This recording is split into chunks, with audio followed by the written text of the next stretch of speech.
When people watch live TV, they assume they are getting the truth because they believe what is being shown on screen is actually happening right now. We're watching the final dash to vote across the United States right now. Right now, we're in North Carolina, and all the battlegrounds that will decide this presidential race. Millions of Americans, they are casting ballots in what could be. Live TV is generally defined as giving the viewer the impression there is no time lost between the time of action and the time of viewing. Jane Foyer disagrees with the general definition of liveness. She argues that our culture has created the myth of liveness. TV created liveness for its own publicity, and in reality, it is a mix between the live and non-live. There is a sense of falsehood even if something is being dubbed as live. When an audience sees live TV, we tend to think that it is fact, meaning there is no manipulation being done and the full story is being told. News stations like Fox News and CNN will focus the story in a way that appeals to the viewers. Dan Gilroy's 2014 film, Nightcrawler, portrays the idea of live news coverage and how it is actually being manipulated into being something that it is not. The male protagonist, Louis Bloom, played by Jake Gyllenhaal, is consistently interfering with how news stories unfold.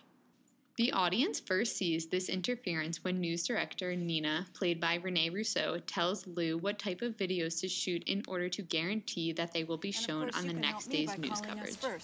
I want you to contact me when you have something. Something like this? That's right. Bloody.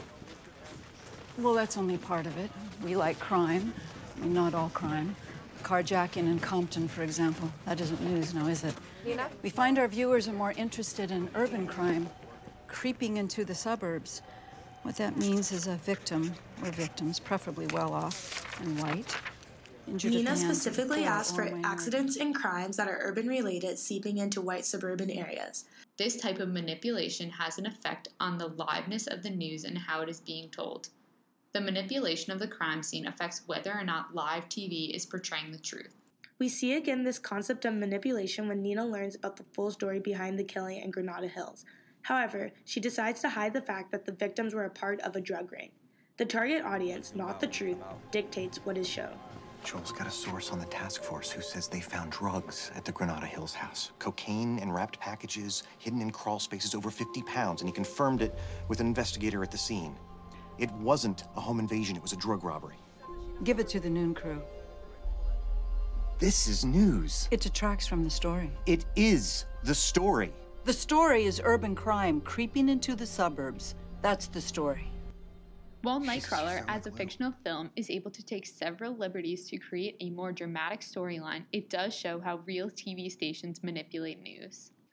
Foyer, in her essay, The Concept of Live Television, Ontology as Ideology, analyzes the way liveness has been linked with elusiveness and truthfulness, while it is still able to be manipulated. The networks create different modes of address to showcase the same topic in diverse ways to allow their own views to be pushed on to the viewer. Live filming of anchors makes viewers feel that the coverage is free of manipulation and is therefore the truth. However, different networks can manipulate the way the news is exposed or discussed and even avoid topics that do not correlate with their own viewpoints. This is visible by comparing the way Fox News and CNN showcase Trump's immigration policy.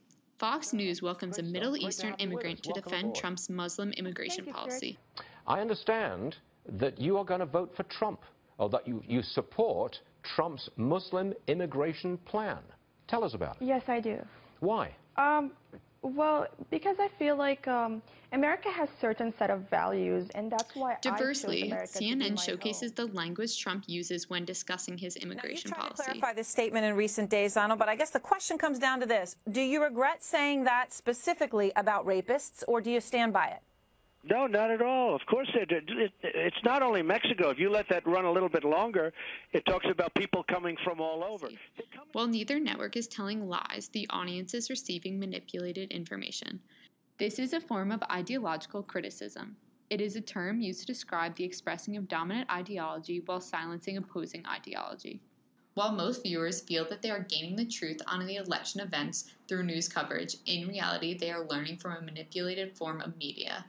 However, this is not completely the fault of the news stations. The different news stations are planning their stories based on what their viewers want. But this affects the way Americans see their presidential candidates and the world around them, so it has many ramifications.